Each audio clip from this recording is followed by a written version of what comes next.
Matthew 14. At that time, Herod the Tetrarch heard the reports about Jesus and said to his servants, "This is John the Baptist. He has risen from the dead. That is why miraculous powers are at work in him."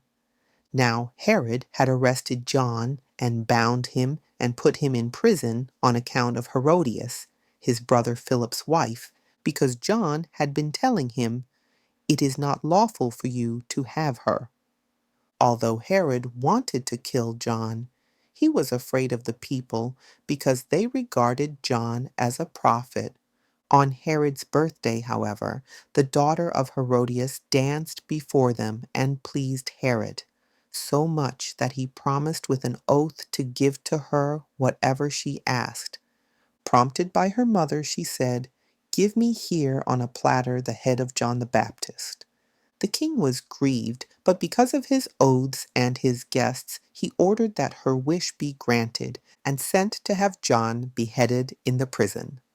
John's head was brought in on a platter and presented to the girl, who carried it to her mother. Then John's disciples came and took his body and buried it, and they went and informed Jesus.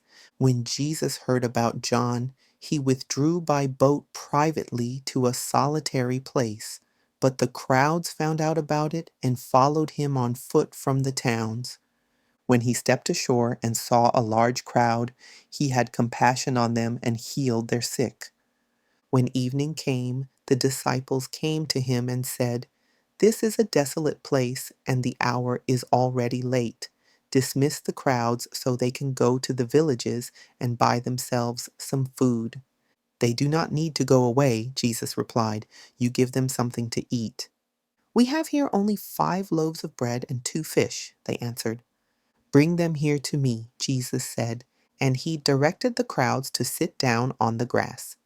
Taking the 5 loaves and the 2 fish and looking up to heaven, he spoke a blessing. Then he broke the loaves and gave them to the disciples, and the disciples gave them to the people. They all ate and were satisfied, and the disciples picked up 12 basketfuls of broken pieces that were left over. About 5,000 men were fed, besides women and children. Immediately, Jesus made the disciples get into the boat and go on ahead of him to the other side, while he dismissed the crowds. After he had dismissed them, he went up on the mountain by himself to pray.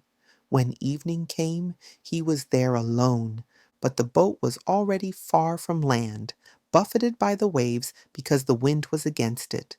During the 4th watch of the night, Jesus went out to them walking on the sea. When the disciples saw him walking on the sea, they were terrified. "It's a ghost," they said, and cried out in fear. But Jesus spoke up at once. "Take courage. It is I. Do not be afraid."